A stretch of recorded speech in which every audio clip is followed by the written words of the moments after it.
You're listening to the Flair Hair Bunch, and we're talking about the predictable onrush of the tides. And it's fitting that a show called Fastlane appears to be rushing towards us with all the speed, grace, and bloody inevitability of an out-of-control sports car. We're going to bear witness to one match that we all... that some of us... nobody wanted, really.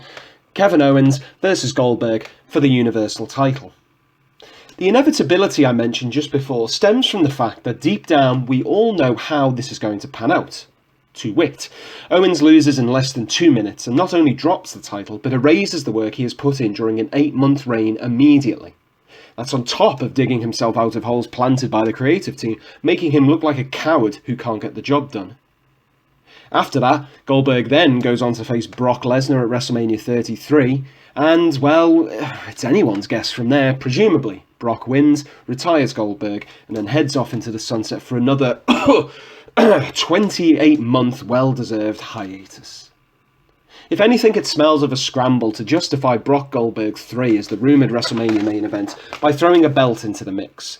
And if polled, it's not hard to imagine fans plumping for Wyatt vs Orton as the main event, if only to add something new to the main event scene.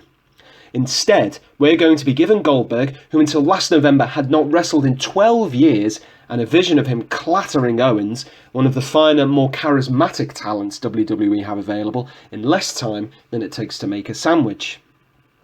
Owens' fate, hitting up inevitability again, will most likely find him tussling with his now former friend Chris Jericho, probably for the United States title at WrestleMania. In any other line of work, that's a straight-up demotion. Or straight down, given the context. Wrestler reputations aside, if things do go as I've outlined here, then, quite frankly, it makes the Universal title look like trash. Literally derided and loudly by the crowd when unveiled at SummerSlam 2016, the belt suffered the accidental ignominy of Finn Balor vacating it due to injury before Owens took the reins. Having won it in the first place due to no small amount of interference with Triple H, Owens has been booked like a chump, relying on cheating, Chris Jericho, and the uselessness of others to keep his belt.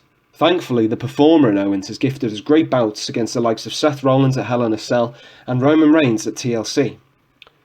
Should Goldberg, a part-timer on his way out again, win and hold the belt for a month before dropping it to Lesnar, a man more part-time than a broken clock, who will then most likely hold it until he can be bothered to track mud through the front door for SummerSlam, it diminishes the title's influence. In short, if you're looking to build the prestige of a fledgling title that is supposed to be the company's leading one, then I'm going to go right ahead and say that this is not the right way to do it.